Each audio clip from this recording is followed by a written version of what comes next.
प्रजा की सारी पीढ़ी और संगठित हो गई और समुचित रूप से कार्य करने लग गई। इसी दक्ष प्रजापति के घर में 7 कन्याओं ने जन्म लिया और उन्हीं 7 कन्याओं में जो सबसे छोटी कन्या थी वह कोई और नहीं, साक्षात पराम्बा भगवती माता सती थी। वह शक्ति जो शक्ति शिव से अलग हुई, निराकार रूप से संतक्ष ने ब्रह्मदेव के कहने पर भोलेनाथ के साथ कर दिया। आज माता सती प्रथम बार कैलाश पर विवाह के उपरांत आई है। माता सती आज भोलेनाथ के चरणों में बैठ गई। तो भोलेनाथ अपनी सास का प्रणाम स्वीकार कीजिए। आज मैं प्रथम बार कैलाश आई हूँ। प्रभु इस शुभ अवसर पर मेरा मन आपको आज वही बा पुराने सब बा आपको क्या महादेव मुस्कुराकर सती को देखने लगे। कहने लगे सती तुम्हें कुछ नहीं चाहिए, तुम्हें तो सर्वस्व दे दिया। सती कहने लगी मैं तुम्हें आज आपको कुछ देना चाहती हूँ, आप कहिए मैं आपको क्या प्रदान करूँ। मेरी प्रसन्नता के लिए मुझसे कुछ मांग लीजिए। भोलेनाथ मुस्कुराकर सती की ओर देखने लगे। आज के बाद मैं कुछ भी बोलूंगा तो तुम उसे सत्य स्वरूप समझ के स्वीकार करोगी, कभी कोई प्रश्न नहीं करोगी। मेरा बोला गया हर वाक्य तुम्हें स्वीकार हो। दूसरा वचन, मुझसे तुम कभी भी झूठ नहीं बोलोगी, असत्य भाषण नहीं करोगी। और तीसरा वचन, मुझसे कभी किसी बात का दुराव नहीं करोगी, कोई भी बात मुझसे छिपाओगी नहीं। माता सती नीचे झुकी और उस स्थान की माटी को भी मस्तक पर लगा लिया। महादेव कहने लगे सती मुझसे पूछोगी नहीं, अब की बार मैंने ये माटी क्यों धारण करवाई। सती मां कहने लगी प्रभु अवश्य ही यहाँ पर भी सत्संग हुआ होगा, संतों के चरण पड़े होंगे। महादेव कहने लगे नहीं सती नहीं, यहाँ चरण पड़े नहीं है, यहाँ आज से कई वर्षों के बाद सत्संग होगा, यहाँ महापुरुष आएंगे, इसलिए इस स्थान की माटी भी पूजनीय है, इस स्थान की माटी को भी मस्तक पर धारण करना है। माता सती ने सुना, कहने लगी प्रभु इतनी महिमा, जहां सत्संग अभी हुआ नहीं भविष्य में होगा, उस स्थान की माटी भी पूजनीय है। महादेव कहने लगे हाँ सती जानती हो, एक बार देवर्षि नारद प्रभु के पास वैकुंठ में पहुंच गए। कहने लगे नारायण नारायण प्रभु, आज एक प्रश्न मुझे वैकुंठ खींच लाया है। प्रभु कहने लगे पूछो नारद क्या प्रश्न है। प्रभु ये बताइए आप सदा कहाँ वास करते हैं, क्या आप वैकुंठ में वास करते हैं। महादेव ने नारद जी की बात सुनकर श्री हरि ने कहा हाँ कभी कभी वैकुंठ में भी रह लेते हैं। प्रभु क्या आप क्षीर सागर में वास करते हैं। कभी कभी क्षीर सागर में भी रह लेते हैं। तो क्या प्रभु आप योगियों के हृदय में वास करते हैं। नारायण ने कहा हाँ कभी कभी वहां भी चले जाते हैं। नारद जी ने कहा प्रभु ये कभी कभी वाला स्थान मुझे मत बताइए, मुझे वो स्थान बताइए जहां आप सदा वास करते हैं। तो आज नारायण ने मुस्कुराकर कहा नाहम वसामी वैकुंठे योगी नाम हृदय नारद, ना मैं वैकुंठ में वास करता हूँ, ना मैं योगियों के हृदय में वास करता हूँ। मेरे भक्त जहां सत्संग करते हैं मैं वहां वास करता हूँ नारद, मैं वहां वास करता हूँ। महादेव ने कहा नारायण भी वहां जाते हैं सती, और जहां सत्संग होता है वहां पर तो मैं पहुंच ही जाता हूं। इसलिए किसी भक्त ने कहा सुनो ध्यान से नर और नारी, सत्संग की महिमा बहुत ही प्यारी, ऋषि मुनि और वेद पुराना यही बताते हैं। कथा सुनन को शिव शंकर भगवान भी आते हैं, कथा सुनन को शिव शंकर भगवान भी आते हैं। यूं तो भक्तजनों प्रभु सृष्टि के कण कण में वास करते हैं, लेकिन कभी दिखाई दिखते नहीं है, कण कण में नहीं दिखते। अगर देख महादेव इसी के विषय में सती को सत्संग की महिमा गाकर बता रहे हैं, और वो क्या गा रहे हैं आए हम सब मिलकर के श्रवण करते हैं सत्संग की महिमा को।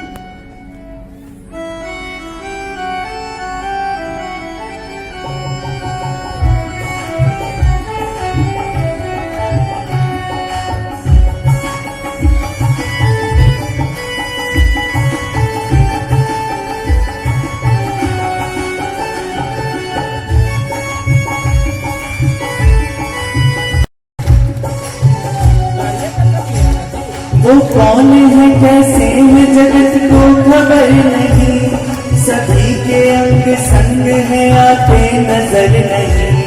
वो कौन है कैसे है गजल को खबर नहीं, सभी के अंग संग है आते नजर नहीं।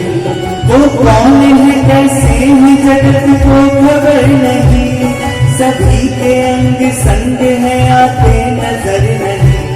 वो कौन है कैसे है गजल को खबर नहीं, सभी के अंग संग है आते नजर नहीं। बस्ती में नहीं, गलियों में नहीं, बस्ती में नहीं, गलियों में नहीं, दिले में नहीं, मोती में नहीं। तारीफ करनी पड़ गई हाथ ऊपर।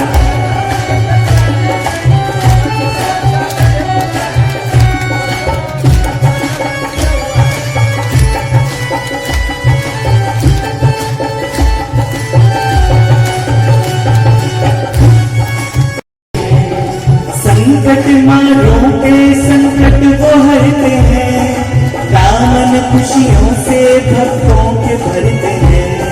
संकट मारों के संकट वो हरते हैं, दामन खुशियों से भक्तों के भरते हैं।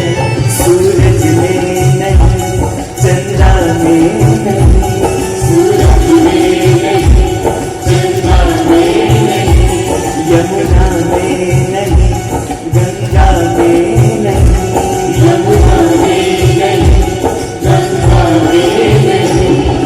जिस स्थल पर सत्संग होता है, जिस स्थल पर सत्संग होता है, भगवान के दर्शन करो वहीं। हीरे में नहीं, मोती में नहीं, दीपक में मोती में नहीं, दीपक में नहीं, ज्योति में नहीं, हीरे में नहीं, मोती में नहीं, दीपक में नहीं, ज्योति में नहीं, हीरे में नहीं, मोती में नहीं, दीपक में नहीं। देखा ईश्वर नहीं दिखता, छोड़ो ईश्वर को, बस महिमा गाओ तर जाओगे। सजनों ये सत्संग नहीं है। कहीं पर संत बैठ करके कारुणिक प्रसंग छेड़ के भक्तों को रुला देते हैं, फिर नचा देते हैं, हंसा देते हैं और कहते हैं लो जी हो गया आपका सत्संग। कहीं ईश्वर दर्शन की बात नहीं, कहीं ईश्वर से मिलने का मार्ग नहीं।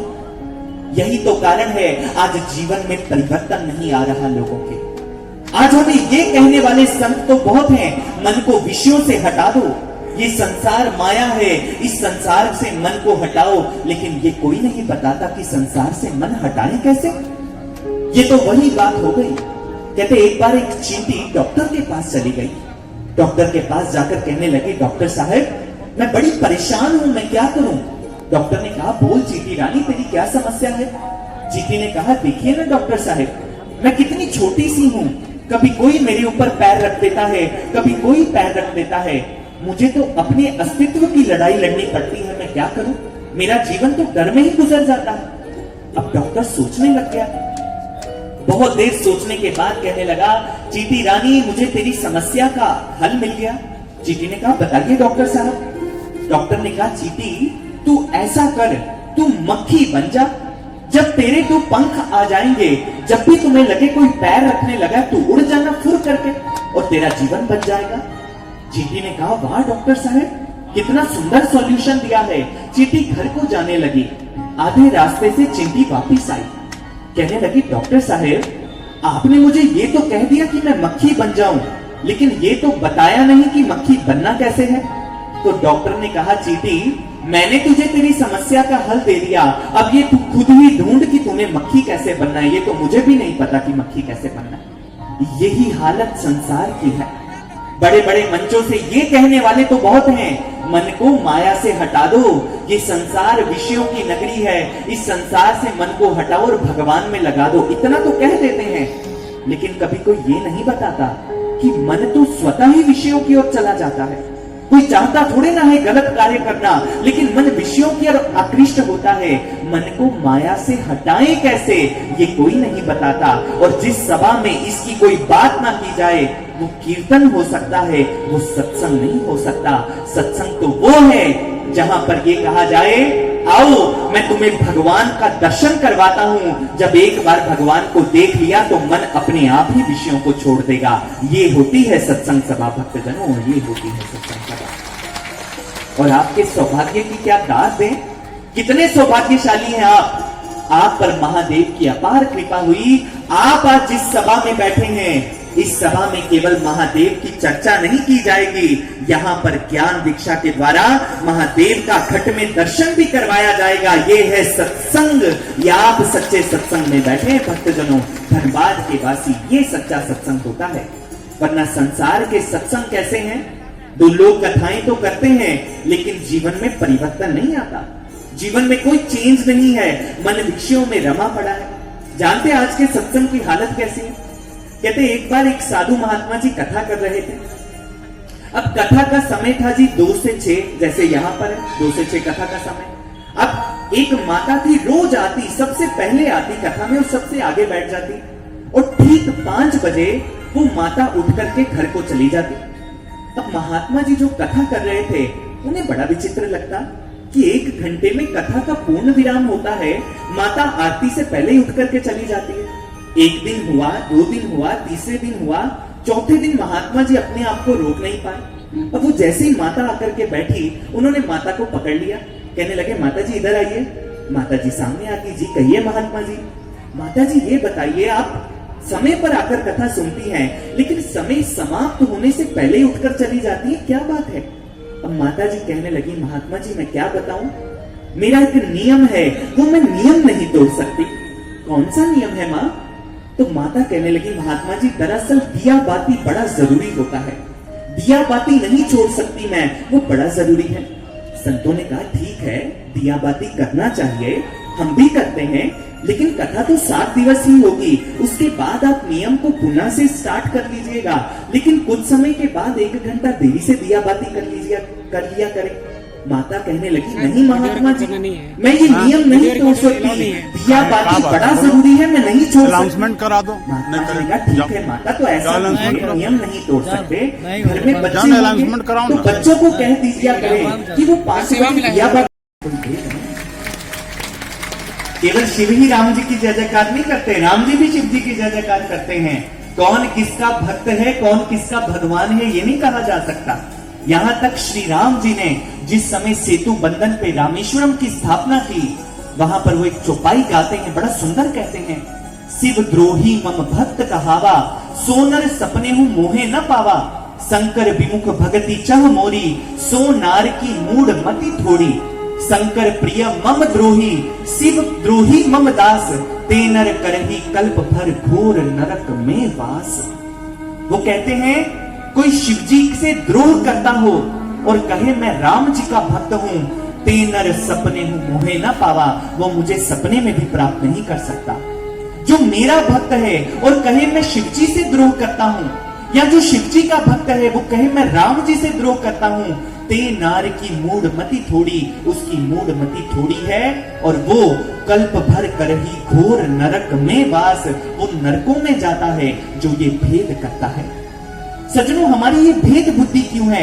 क्योंकि हम भगवान को तत्व से नहीं समझ पाए। आप कहेंगे तत्व क्या होता है? अक्सर हम जब पूजा करने के लिए बैठते हैं, अब जो हमने मंदिर में अलग अलग भगवानों की मूर्तियां लगाई होती हैं, अब कोई शिव जी का आराधना करता है, उसे लगता है मैं राम जी की महिमा ज्यादा नहीं गा पाया, इसलिए मुझे राम जी की मूर्ति यहां से हटा देनी चाहिए। या हमें लगता है, उसने कपड़े का टुकड़ा हवा में लहराते हुए कहा, महाराज ये क्या है? राजा ने कहा ये कपड़ा है। अब उसने कपड़े को उठाया और उसे अपने कंधे पर रख लिया। उसने कहा महाराज ये क्या है? उसने कहा ये अंगरखा है। अब उसने उसी कपड़े को उठाया और सर पर बांध लिया। उसने कहा महाराज अब क्या है? राजा ने कहा ये पगड़ी है। अब उसने उस कपड़े को उतारा और अपनी कमर पर बांध लिया। उसने कहा महाराज ये क्या है? उसने कहा ये कमरबंद है। अब उसने उतारा, उसे अपने कटी प्रदेश पे बांध लिया। उसने कहा महाराज ये क्या है? उसने कहा ये धोती है। अब उसने कपड़ा उतार करके कहा पर महाराज ये है क्या? उसने कहा ये कपड़ा है। उसने कहा ऐसे ही कपड़ा तो एक है पर उसके अलग अलग नाम हैं। भगवान एक है, उसके नाम अलग अलग हैं। ऐसे ही सज्जनों, जैसे भगवानों के सर के पीछे एक प्रकाश का चक्र होता है कि नहीं? आपकी मेरी तस्वीर में नहीं होगा लेकिन महापुरुषों की तस्वीर में होता है। सोचा कभी क्यों?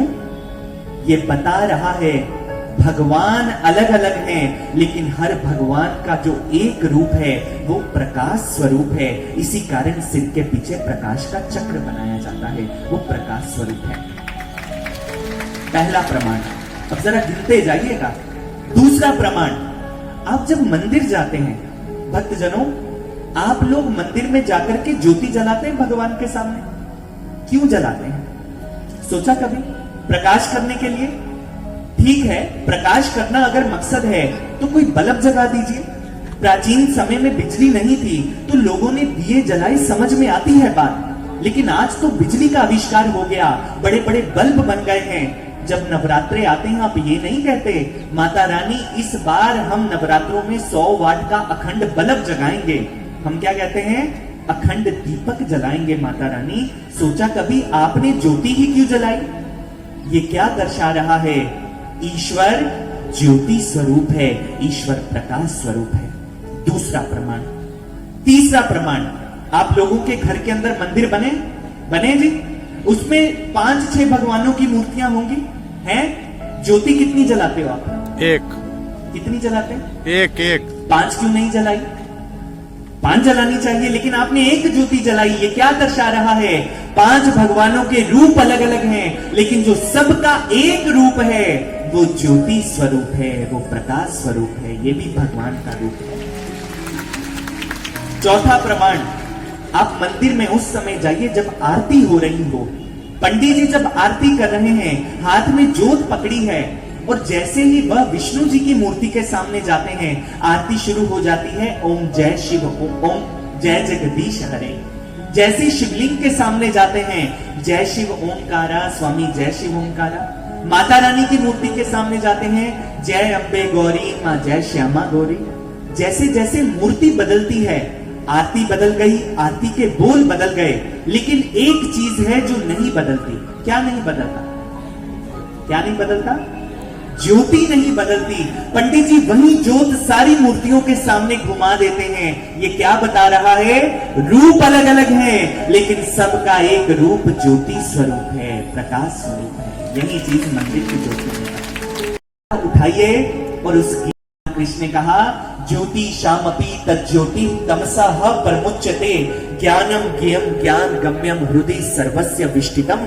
अर्जुन, मैं ज्योतियों की भी परम ज्योति प्रकाश स्वरूप हूं और सभी प्राणियों के हृदय में मैं ज्योति रूप में रहता हूं। कृष्ण ने भी यही कह दिया। आप माता रानी का एक जयकारा लगाते हैं, जोता वाली माता की जय, जोता वाली माता की जय। माता जोता वाली क्यों? क्योंकि या देवी सर्वभूतेषु ज्योति रूपेण संस्थिता नमस्तस्यै नमस्तस्यै नमस्तस्यै नमो नमः। माता का स्वरूप ज्योति स्वरूप है, माता का भी रूप वही है। भगवान शिव के कितने ज्योतिर्लिंग हैं भारत के अंदर? 12। कितने जी? कभी सोचा, इस शब्द पर विचार किया? आपने किसे ज्योतिर्लिंग कहकर के संबोधित किया? आपके शहर के गली के अंदर जो मंदिर होता है उसको आप शिवलिंग कहते हैं, लेकिन इन 12 स्थानों को आप ज्योतिर्लिंग कहकर के संबोधित कर रहे हैं। क्यों? क्योंकि ये वो स्थान है, 12 स्थान जहां पर भगवान ज्योति रूप में निवास करते हैं। शिव का भी यही रूप है, ज्योति स्वरूप। इसी कारण आप ज्योतिर्लिंग शब्द यूज करते हैं। रामायण पढ़ के देख लेते हैं। रामायण में लिखा गया सहज प्रकाश रूप भगवाना। ईश्वर का रूप प्रकाश स्वरूप है, वह प्रकाश स्वरूप है, वह ज्योति स्वरूप है। और कितने प्रमाण दे भक्तजनों, आज आपको पता लगा वैष्णो देवी की यात्रा में जाता है। आप इतनी दूर चढ़ाई चढ़कर के ऊपर पहुंचे, समय लगाया, अपने जीवन को रिस्क में डाला, पैसा लगाया, घंटों लाइन में लगे रहे, और जब आपके दर्शन करने की बारी आई, गुफा के भीतर आप गए, तो आपने क्या किया, कैसे प्रणाम करते हैं, एक बार जरा करके बताइए।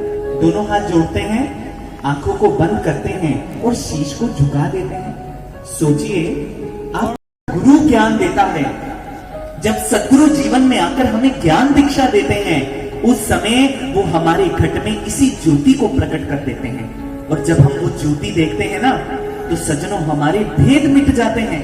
राम कृष्ण शिव दुर्गा गणपति का भेद मिट जाता है। और इसका जीवंत प्रमाण है मीराबाई जी का जीवन। मीराबाई जी जब तक गुरु के पास नहीं गई थी, जानते मीराबाई जी क्या गाया करती थी? वो गाती थी, मेरो तो गिरधर गोपाल दूसरो ना कोई, मेरे तो एक ही आराध्य है भगवान कृष्ण, और मैं किसी की पूजा नहीं करती। लेकिन जैसे ही मीराबाई जी के जीवन में गुरु रविदास जी आए, मीरा को दीक्षा प्रदान की, तो दीक्षा के बाद जो पहला भजन मीराबाई जी ने लिखा, आप सबको आता होगा, पायो जी मैंने राम रतन धन पायो, है भारत के ऋषियों की मानसिकता है। कौन कहता है ये वैज्ञानिक नहीं है? भारत के ऋषियों ने खोज की, शून्य की खोज की। भारत के ऋषियों ने दशमलव दिया। भारत के ऋषियों ने उनको जो पाइथागोरस थ्योरम है वो ऋषि बोधायन ने दी। सबसे पहले लॉ ऑफ ग्रेविटेशन न्यूटन ने नहीं, सज्जनों भास्कराचार्य द्वितीय ने वर्णित किया था। हम विमानों की बात करते हैं और कहते हैं 1903 में विमान आए थे विश्व के अंदर, और राइट ब्रदर्स ने वो विमानों की खोज की थी। हम आपसे एक प्रश्न पूछते हैं, जब श्री राम लंका से अयोध्या वापिस आए तो किस पर बैठकर आए थे? विमान में। किस पर बैठकर आए थे? पुष्पक विमान पर बैठ करके आए थे। यानी तब भी हमारे यहाँ विमान उड़ा करते थे। 1903 में नहीं, त्रेता युग से विमान उड़ रहे भारत के आकाश में। ये हमारी वैज्ञानिकता है भक्तजन। और कितनी उदाहरण दें। इसलिए आज अपनी संस्कृति के प्रति गर्व करें और विवेकानंद की तरह तन करके खड़े हो जाएं। हम अपनी संस्कृति के लिए स्वयं को मिटा देंगे और संस्कृति के रक्षण के लिए युवा वर्ग इकट्ठा होकर के संस्कृति के रक्षण को विवेकानंद सा बन जाए। लेकिन कैसे युवा? आप कहेंगे कि यहाँ युवा तो कम है, हम तो अधेड़ उम्र के हो गए। गुरुदेव सर श्री आशुतोष महाराज जी ये कहते हैं, प्रणाम स्वीकार कीजिए, आपकी सती आपको छोड़ करके जा रही है प्रभु। मेरे संति प्रणाम को स्वीकार कर लीजिए प्रभु, मुझे क्षमा कर दीजिए। आपने मुझे रोका था कि मत जाओ, दक्ष के यज्ञ में मत जाओ, लेकिन मैं आपकी अवहेलना करके दक्ष के यज्ञ में आ गई। प्रभु आज मुझे अपनी भूल का एहसास हो गया। मैंने आपके वचन पर संशय किया, मैंने आपके वचन पर अपने मन बुद्धि के तर्क लगाए। प्रभु मुझे क्षमा कर देना, मुझे क्षमा कर देना। आज जिस देह में आपके बारे में अपशब्द सुने हैं, मैं उस देह को त्यागने जा रही हूँ महादेव, मैं उस देह को रुक जाऊं। लेकिन माता सती आज अपराध बोध से इतनी ग्रसित हुई, स्वयं को रोक न सकी और उसी समय मां नेत्र मूंद करके योगा अग्नि को प्रज्वलित करने लग गई। जैसे ही दक्ष ने यह देखा कि माता सती देह का त्याग करने लगी है, दक्ष का अभिमान पुनः उसी समय 7वें आसमान पर चढ़ गया। कहने लगा, बस कर कुलक्षणी, बस कर, ये अभिनय और कितना करेगी? मरना है तो मर, जलना है तो जल, मुझे मेरा यज्ञ पूर्ण करने दे। जा इस यज्ञ से बाहर जाकर के जल जा, निकल जा मेरे यज्ञ से बाहर और जाकर के जहां कूदना है, जहां मरना है मर जा। जैसे ही माता सती ने देखा, माता सती क्रोध में अपने स्थान पर खड़ी हो गई और देखते ही देखते माता सती ने आज कराल काली अष्टभुजा का रूप धारण कर दिया। और उसी समय मां कहने लगी, सावधान दक्ष सावधान, देख मेरी ओर, मैं कौन हूँ? संपूर्ण भूतों के प्राणियों में श्वासों में जो तपिश है वो मैं हूँ। ग्रह नक्षत्रों की गति मैं हूँ, विष्णु की विश्वेश्वरी मैं हूँ, रुद्र की रुद्राणी मैं हूँ, समस्त प्राणियों के नाभि चक्र में जो कुंडलिनी है वो मैं हूँ। मैं बार बार तुम्हें कहती रही कि शिव का अपमान मत करो, अरे मैं साक्षात पराम्बा भगवती हूँ।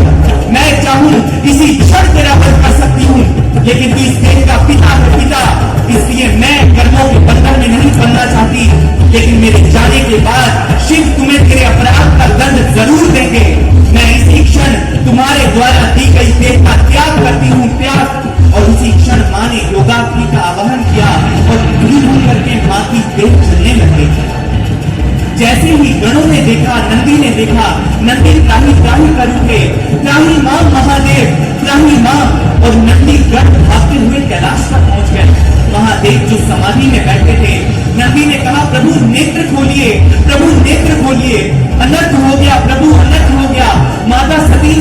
देह को भस्मीभूत कर दिया है, देह को अग्नि में जला दिया है।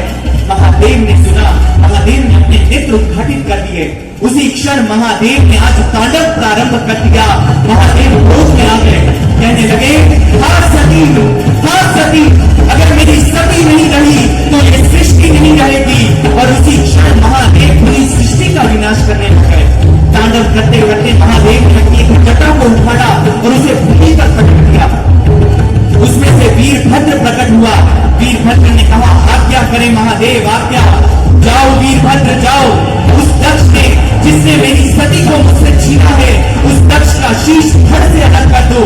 तुम्हारे मार्ग में जो भी आए उसे काट देना, लेकिन जब तक दक्ष का वध न हो तब तक वापिस लौट के नहीं आना है। वीरभद्र ने कहा, जो आज्ञा महादेव। वीरभद्र आज तूफान की गति बनकर के चल पड़ा। वीरभद्र के सामने आज जो आ रहा है, वीरभद्र सबको काटता चला जा रहा है। तभी दक्ष को पता लगा, उसने देव सेना का आवाहन किया। देव सेना वीरभद्र का मार्ग रोक करके खड़ी हो गई। वीरभद्र आज सबको काटता हुआ, सारी देव सेना को नष्ट करता हुआ आज यज्ञ मंडप में पहुंच गया। यज्ञ मंडप में सामने दक्ष को देखा तो वीरभद्र क्रोध में आ गया, कहने लगा, सावधान दक्ष, सावधान। रे दक्ष दुराचारा, गंगाचार परायणा, वीर कुदम के महापुत्र, महायोगी महाप्रभु, हे दक्ष, तुमने आज ये अनर्थ कर दिया। जिस जीवा से तुमने मेरी माता का अपमान किया है, शिव का अपमान किया है, तेरी जीवा खींच लूंगा मैं। जिस शीश के अंदर अभिमान का सर्प बैठा है, तुम्हारे शीश को काट दूंगा मैं। और यूं कहते उसी समय वीरभद्र ने दक्ष को शीश से पकड़ा, उसे घसीटते हुए यज्ञ वेदी के पास लेकर के आया। कहने लगा, क्या कहता था, मेरे शिव का अपमान कर रहा था, अब बोल, अब जीवा नहीं रही क्या तेरे मुख के अंदर। दक्ष भयभीत हो गया, कहने लगा, मुझे क्षमा कर दो, मुझे क्षमा कर दो, मैंने कोई अपमान नहीं किया। ओम नमः शिवाय, ओम नमः शिवाय। दक्ष ने कहा, अब तेरे पापों का घड़ा भर चुका है। वीरभद्र ने कहा, दक्ष, अब बहुत देर हो चुकी है, अब तो तुझे अपने प्राणों से हाथ धोना पड़ेगा। दक्ष क्या उसी समय शीश पकड़ा और वीरभद्र ने अपनी कटार उठाई और दक्ष के शीश को काटा और दक्ष के शीश को यज्ञ वेदी में स्वाहा कर दिया। और आज दक्ष का अंत हो गया। दक्ष का जैसे ही दक्ष का अंत हुआ, महादेव आज उस यज्ञ मंडप में आए जहां सती की देह धू करके जल रही थी। देवताओं ने प्रार्थना की, प्रभु आप दक्ष को पुनर्जीवित कीजिए। दक्ष ने अभिमान में वश में आकर के आपका अपमान किया था। महादेव ने दक्ष के सर पर एक बकरे का, एक अज का सिर लगा दिया और अपनी सती की देह को लेकर के जो अग्नि की ज्वालाओं में जल रही थी, महादेव आज ब्रह्मांड में विचरण करने लग गए। भक्तजनों, ये सती विमोहन प्रसंग और दक्ष वध की गाथा जो हमने सुनी, ये बड़ा मार्के का संदेश हमें दे रही है। माता सती, जिन्होंने शिव को पाने के लिए जीवन पाया था, शिव को प्राप्त करके भी प्राप्त न कर सकी, शिव की होकर के भी शिव की ना हो सकी। केवल एक दृश्य ने उनके पूरे जीवन को बदल करके रख दिया। और जानते हैं वह दृश्य क्या था? श्री राम को ना पहचानना। आज हम आपसे पूछते हैं, क्या आपके सामने भगवान आ जाएं तो क्या हम पहचान लेंगे? माता सती के सामने राम खड़े थे, स्वयं शिव उनके भगवान होने की स्वीकृति दे रहे हैं, लेकिन माता सती नहीं पहचान पाई। क्यों?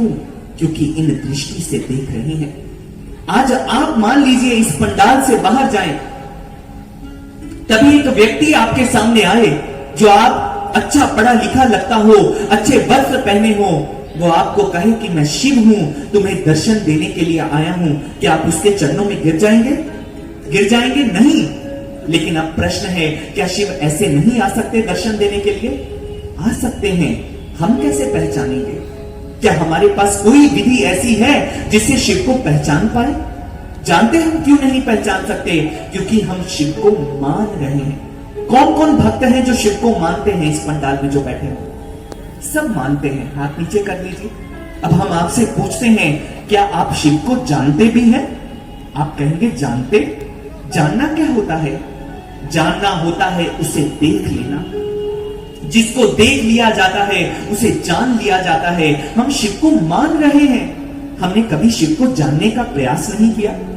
हमने शिव की मूर्त मंदिर में देखी है, कभी सोचा क्या मेरे भोलेनाथ ऐसे ही दिखते हैं जैसा इस मूर्त में दिखाया गया है? जिसने शिव की मूर्ति बनाई, जिसने शिव की फोटो बनाई, क्या वो कैलाश पे कोई कैमरा लेकर के गया था? नहीं। हमने तो अपने शिव को देखा नहीं, हम अपने शिव को जानते नहीं हैं। इसीलिए अगर आज हमारे सामने हमारे शिव आ जाएं, हम नहीं पहचान सकते भक्तजनों, हम नहीं पहचान सकते। ये तो वही बात हो गई। हर रोज मैं अपनी माँ की फोटो की पूजा करता था और एक दिन मेरी माँ मिलने मेरे घर पे आ गई। मैंने कहा, हाँ जी, आप कौन हैं? इसका मतलब मैंने अपनी माँ को मैं नहीं जानता। यही हालत हमारी है, हम शिव को जानते नहीं हैं। इसी कारण आज अगर हमारे सामने शिव आ जाएं, हम पहचान नहीं पाएंगे। शिव को जानेंगे कैसे? पहले देखना पड़ेगा भक्तजनों, देखना पड़ेगा। मान लीजिए आप सड़क के किनारे खड़े हैं, एक व्यक्ति भागा भागा आए, आपको कहे मुझे जरा 5,000 रुपए दे दीजिए, आप उसको दे देंगे 5,000 रुपए? दे देंगे? नहीं। क्यों?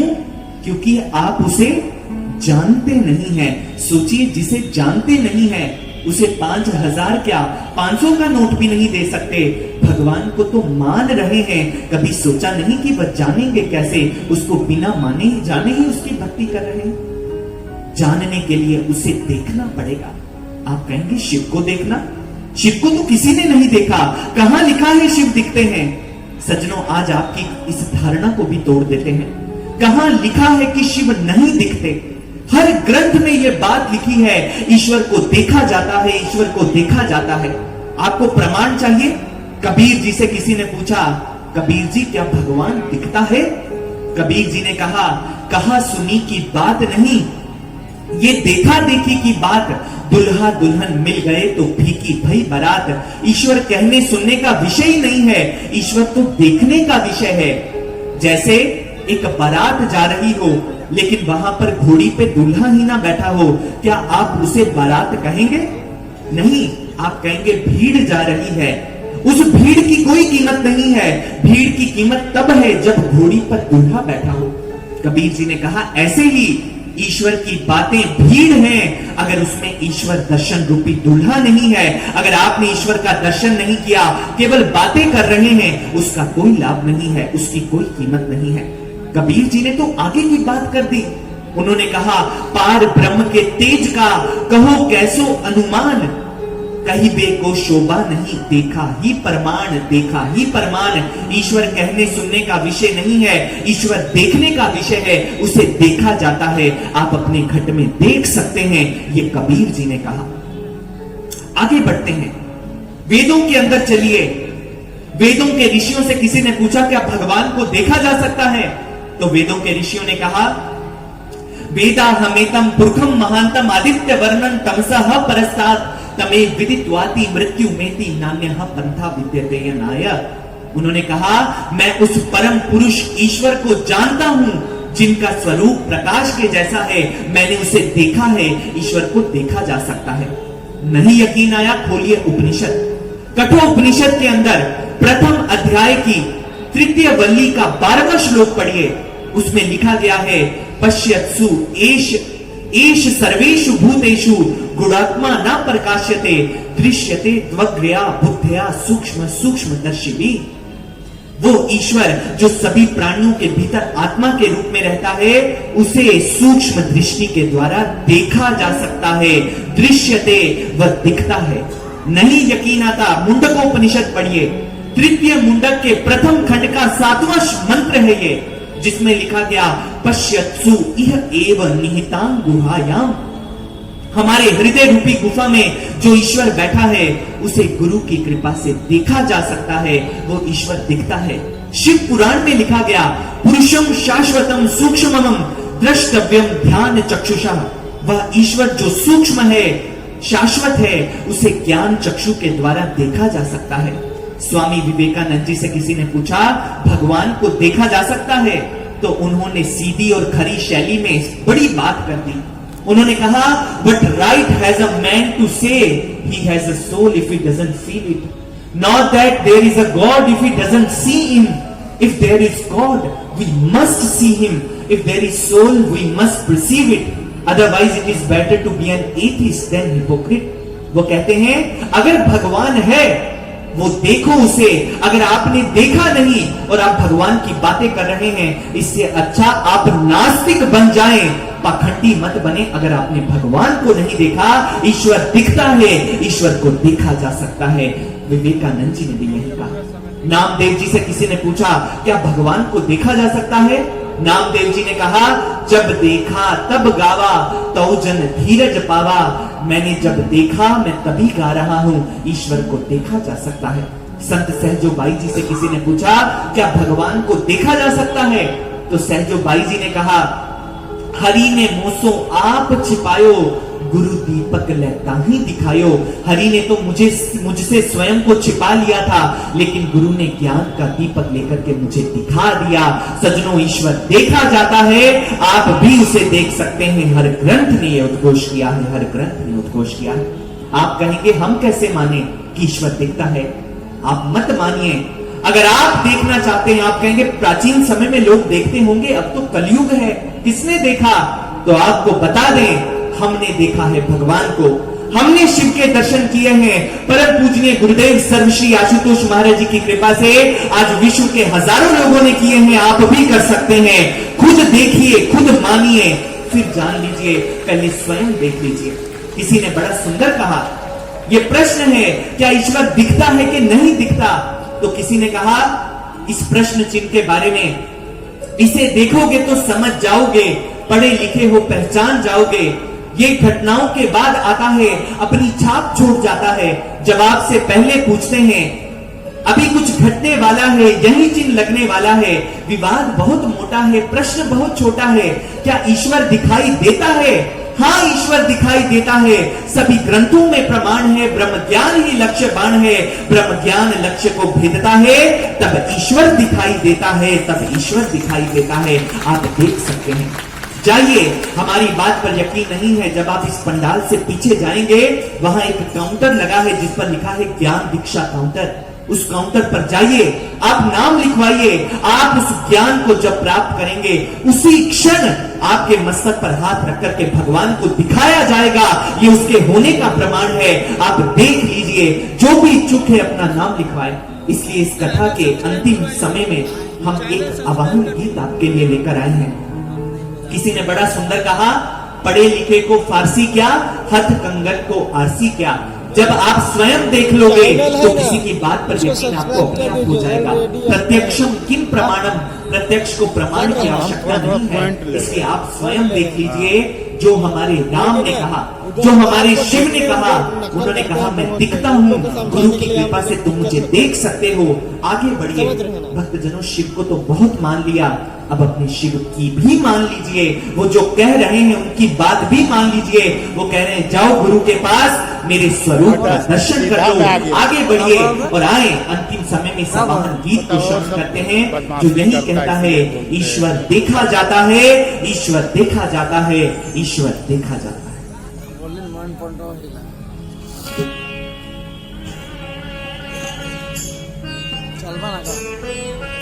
भजन हुआ लेब ना एगो, भजन हुई तो एगो लेब ना।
बसा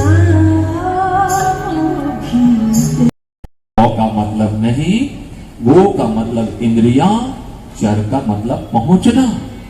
हे प्रभु, तुम एक हो और तुम तक हमारी ये ज्ञानेन्द्रियां, कर्मेंद्रियां नहीं पहुंच सकती। हम इस मन बुद्धि से नहीं जान सकते। अगोचर, सबके प्राणपति प्रभु, सभी के प्राणों को आप ही चला रहे हो, प्राणपति। लेकिन ये जो जीवन मिला है प्रभु, आपसे मिलने के लिए मिला है। लेकिन मैं तो कुमति हूं, मैं तो पापी हूं, आपसे कैसे मिलूं, कैसे मिलूं?